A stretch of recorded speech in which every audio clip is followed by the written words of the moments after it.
Voilà, nous n'avons pas que du football. Dans cette émission, on a également du taekwondo ce soir au menu de la grande team. Et pour en parler, eh bien, nous allons accueillir sur le plateau M. Koulibaly Boubacar, vice-président de la Fédération ivoirienne de taekwondo, qui nous rejoint bien évidemment sur ce plateau.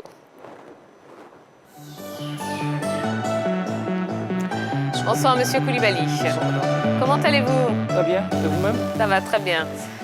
Eh bien, la grande team, je vous présente M. Koulibaly. Bonsoir. Bonsoir, Président. Bonsoir, monsieur. Alors, on doit dire maître, puisque vous êtes ceinture noire 6e dan, c'est cela? Affirmatif. Ah.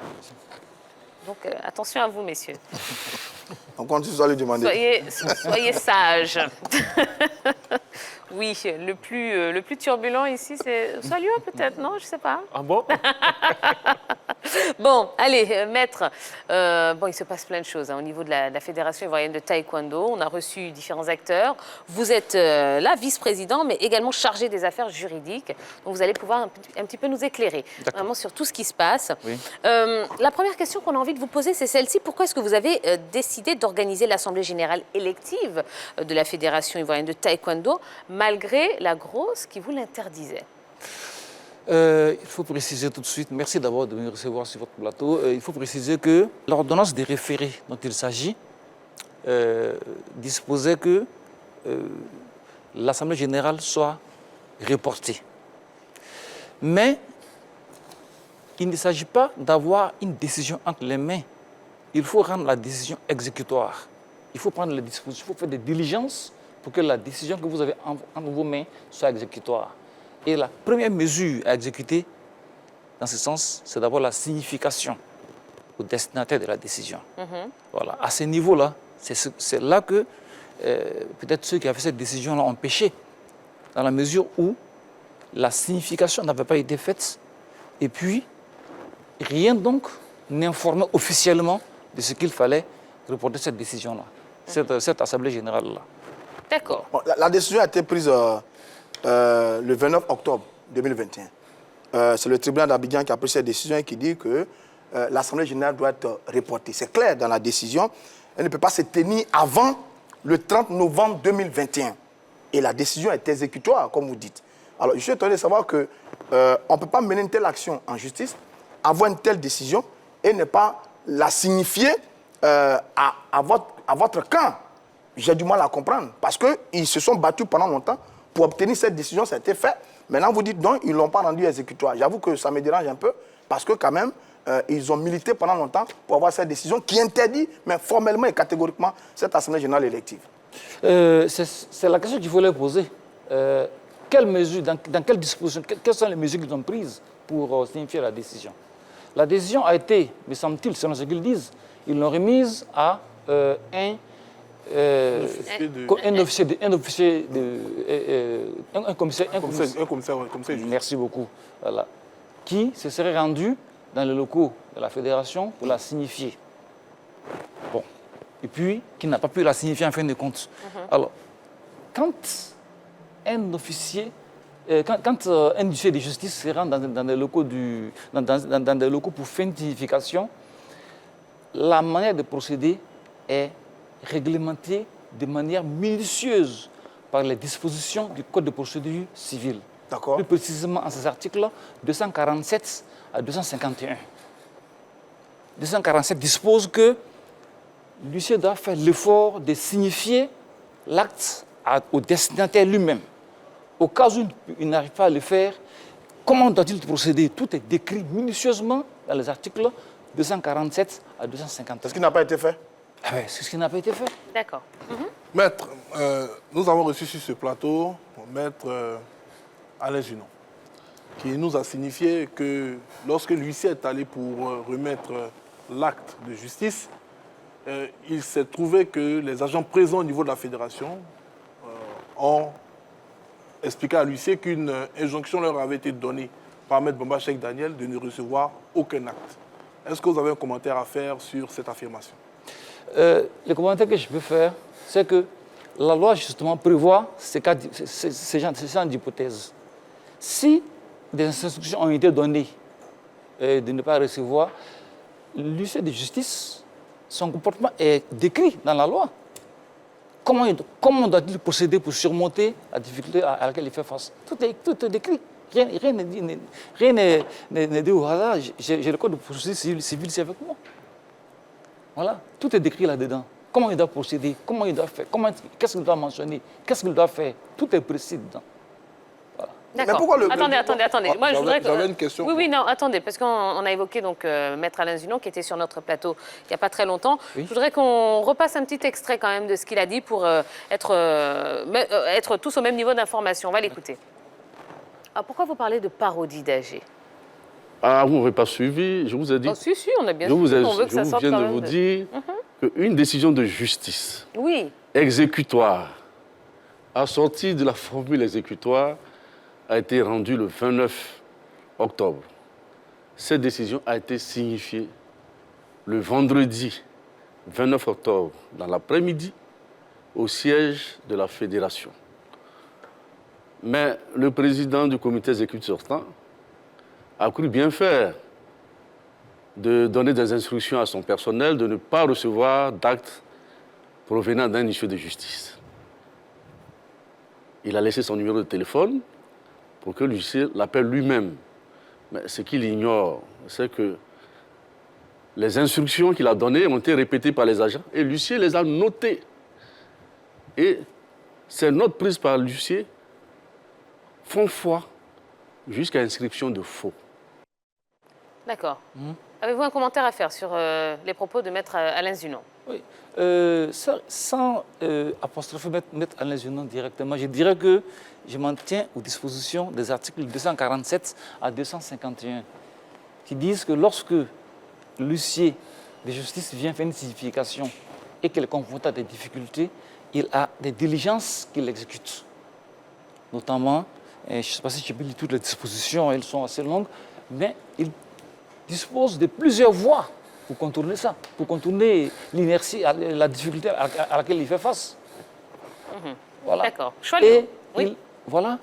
Et notamment, il dispose de la faculté d'envoyer l'acte par voie Postal? oui, par voie de comment dire, je sais pas, par voie de Électronique. voilà. Voilà, électronique, avec accusé de réception. Et là, il dispose d'une panoplie de moyens pour signifier son acte. Et puis, voilà. D'accord. Choilio. Oui, moi, ce qui me gêne un peu, c'est que ça devient maintenant, je ne dirais pas monocourant. Déjà, il y a quelques années de cela, l'Assemblée générale élective de la Fédération ivoirienne de taekwondo avait été entachée d'irrégularités avec les mêmes acteurs. Maître Zunon qui avait reproché à l'ancien comité sortant des irrégularités dans l'organisation de l'Assemblée générale. Quelques années après, c'est encore le même cas. On sent que l'ancien comité exécutif de la Fédération ivoirienne de taekwondo opère un passage en force, parce que le président qui a été élu, il est issu de l'ancien comité exécutif. Mais pourquoi d'éminents juristes comme vous faites fi des tests d'une fédération? Je m'étonne du fait que vous disiez que nous faisons fi des textes d'une fédération. Il n'est pas fait fi des textes d'une fédération. C'est les textes de la fédération qui se sont appliqués dans toute leur rigueur. Et ces textes-là, ceux qui en ont parlé ici les connaissent mieux. Les connaissent pour avoir siégé, pour avoir été vice-président, pour avoir siégé dans le comité directeur pendant plusieurs années. Donc ils les connaissent très bien. Ils savent comment ces textes-là sont, ce que ces textes-là disent.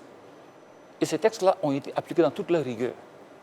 L'Assemblée générale, ordinaire, il est prévu la notification aux personnes, aux clubs affiliés, en règle, 21 jours avant. Voilà. Mais cela a été respecté. Et dans le cas d'espèce, il ne s'agissait pas d'une élection, d'une assemblée générale ordinaire. Il s'agissait d'une assemblée générale élective. Mais Président, c'est pas ce que nous on apprend. Vous avez peut-être donné la différence entre les deux, oui. Mais il se trouve que sur le test en question, il vous reproche de l'avoir violé parce que les convocations doivent être transmises 21 jours avant l'élection. Par contre, vous, c'est 3 jours avant que vous avez transmis les convocations à vos mandats. Et voilà. C'est une grosse faille, c'est cette faille-là qui a été exploité justement par vos adversaires pour saisir la justice. D'accord. Alors, quelle est votre part de vérité par rapport à ce qu'il vient de dire? Voilà. Je vous lis in extenso l'article 20, alinéa 5, qui dit « S'il s'agit d'une assemblée générale élective, elle doit être annoncée par note du président sortant, le cas échéant du secrétaire général, aux membres statutaires avec une copie affichée au siège de la fédération au moins 60 jours avant la date choisie. » Voilà, clair, net. Et c'est ce qui a été fait. Voici la note d'information du président. Elle date du 26 août 2021. Et elle a été envoyée par voie électronique à tous les destinataires. Voici les preuves d'envoi. Voilà, je vous les transmets, je peux vous les transmettre. D'accord, bien voilà, sûr. Voilà. Hein? Allez-y, on va voilà. tous les Ils ont tous reçu. Voilà. Donc, ce qui se dit, je ne voudrais pas employer des qualificatifs relativement à tout ce qui est en train de se dire, mais je vous dis une chose, c'est que tout s'est passé dans la légalité, dans le strict respect des lois et des règlements de la fédération. D'accord. Maître Coulibaly, moi j'aimerais rebondir tout simplement sur le jour de cette Assemblée générale élective. Le commissaire de justice arrive, il rencontre le président sortant de la fédération, il lui remet donc la décision de justice. L'élection n'a pas encore eu lieu. Au moment où il remet donc cette décision de justice à Maître Bombachek Daniel, qu'est-ce qui empêche donc le comité exécutif sortant d'informer les membres présents lors de cette Assemblée générale d'un report de cette AG élective au vu de cette décision de justice transmise le jour même de cette élection à Maître Bombachek Daniel par le commissaire de justice? Voilà. Votre question est très bienvenue. Hein. Parce que déjà, vous voyez, si l'huissier de justice estimait avoir fait la notification, la signification de manière régulière, conformément aux textes en vigueur, la veille, mais pourquoi faire une autre signification le lendemain? Pas faire deux significations, comme on le dit, signification sur signification ne vaut. S'il est revenu le lendemain, c'est qu'il était conscient qu'il était en porte-à-faux avec les lois relatives à la notification. Alors, le lendemain, il est venu, effectivement, à la fédération, sur le lieu de l'Assemblée générale. Quand il arrive, il est à peu près 15h30, il est 16h à peu près. L'Assemblée générale a commencé depuis plusieurs heures. Et il signifie à ce moment précis-là. Qu'est-ce que l'ordonnance dit? L'ordonnance dit, ordonnons le report de l'Assemblée générale. Voilà. Les textes de loi, les décisions de justice sont d'interprétation stricte. On ne lit pas une décision de justice comme on lit un roman policier. Voilà, on le lit dans toute sa rigueur. Il n'a pas été dit dans la décision que ordonnons la suspension de l'Assemblée générale, mais ordonnons le report. Est-ce que on peut... est-ce que, pour vous, la notification devait être avant? Est-ce qu'on peut reporter une chose qui a déjà commencé? C'est impossible. Donc, la notification aurait dû être faite avant le début de l'Assemblée générale. D'accord, d'accord. Bon, on va avancer un petit peu. Hein. Aujourd'hui, on voit que donc il y a une décision de justice qui est là. Oui. Est-ce que la justice peut interférer dans le règlement de vos conflits conformément aux textes qui régissent votre fédération? Bien, ça, c'est... enfin, la justice, vous me demandez si la justice peut interférer. Oui. Mais elle est saisie. Non, parce que c'est que Mme Tia veut dire, oui. Par exemple, au niveau des fédérations de football, la justice, entre guillemets, ordinaire, ne peut pas intervenir dans les affaires, je dirais, du football. Du football. Toutes les entités footballistiques sont obligées de saisir un tribunal spécial qui est le TAS. Au niveau de la Fédération ivoirienne de taekwondo, il n'y a pas de justice spéciale pour traiter de vos cas. Donc, ça veut dire que vous êtes assujetti à la justice ivoirienne. Oui. Concernant votre mode de fonctionnement. Bien sûr, mais qui appliquera les règles en la matière, les règles existantes en la matière, que nous connaissons tous. D'accord. Est-ce que ce n'est pas un passage en force? Parce que là, ça devient récurrent. tout à l'heure, vous n'avez pas répondu à la question. Est-ce que ce n'est pas un passage en force? Vous savez très bien qu'il y a un problème. Il y a des adversaires qui posent un problème juridique, mais en dépit de tout ça, vous faites fi, vous allez organiser une élection, et voilà, aujourd'hui, la fédération est encore en proie à une crise, quoi qu'on dise. Je ne sais pas ce que vous appelez passage en force. Quand une décision vous dit, quand un juge vous dit, dans une décision, reporter telle chose, et qu'au moment où on vous la signifie, elle a déjà commencé, est-ce qu'on peut dire que vous avez méconnu la décision? Pas du tout. On ne vous a pas dit de suspendre. Le juge aurait pu mettre dans sa décision, ordonnons le report et au besoin la suspension de l'activité au cas où elle va commencer. Voilà. Si ça avait été précis de cette manière, voilà, on aurait pu comprendre. Mais non, le juge a dit reporter. C'est reporter. On ne peut reporter une chose que lorsqu'elle n'a pas encore commencé. Mais quand elle a commencé et qu'on est déjà presque à la fin, et que c'est maintenant que le commissaire de justice se présente, écoutez, je ne sais pas comment interpréter ça. Il n'y a pas autre moyen que... Maître C'est pas un passage en force. On ne passe jamais en force. On ne peut pas méconnaître les lois de notre pays. Ni les décisions des juges régulièrement rendues. On les respecte, on est légaliste. D'accord, Jean-Philippe. Maître Coulibaly, vous estimez que l'acte a été donc remis à un moment où cette assemblée générale ne pouvait plus être reportée. Quelle action avez-vous menée par rapport à cet acte en termes de réponse à la décision de justice? Je dirais, mais avant d'aller à votre question, je dirais même que lorsque le commissaire de justice est arrivé, le président sortant avait déjà fini son rapport moral et financier et avait obtenu quitus. Donc le bureau avait déjà démissionné. Et le bureau de séance qui devait présider à l'élection du nouveau président était maintenant en place. Alors, question, est-ce que le commissaire de justice là, a signifié à la bonne personne? Voilà.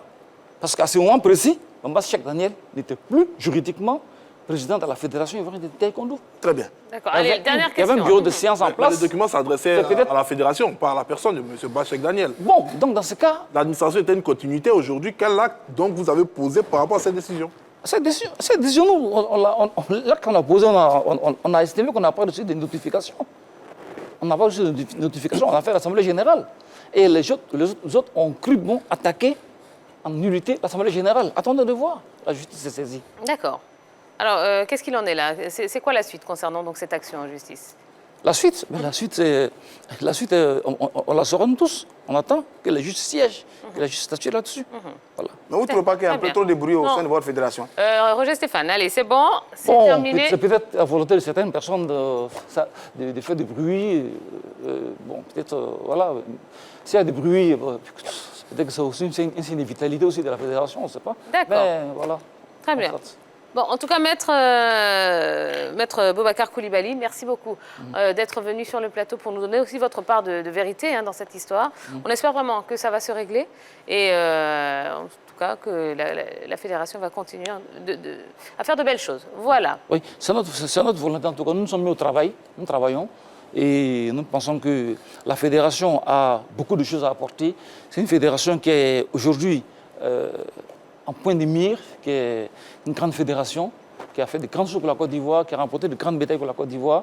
Et nous ne comptons pas du tout reculer dans nos résultats, nous comptons avancer. Et l'équipe est au travail. Voilà, eh c'est tout ce qu'on vous souhaite. Merci beaucoup. Merci. Alors avant d'entrer de plein pied dans notre page football, eh bien, comme hier, nous allons vous proposer les portraits de 10 autres nommés au Ballon d'Or France Football 2021. On regarde et puis on en parle juste après.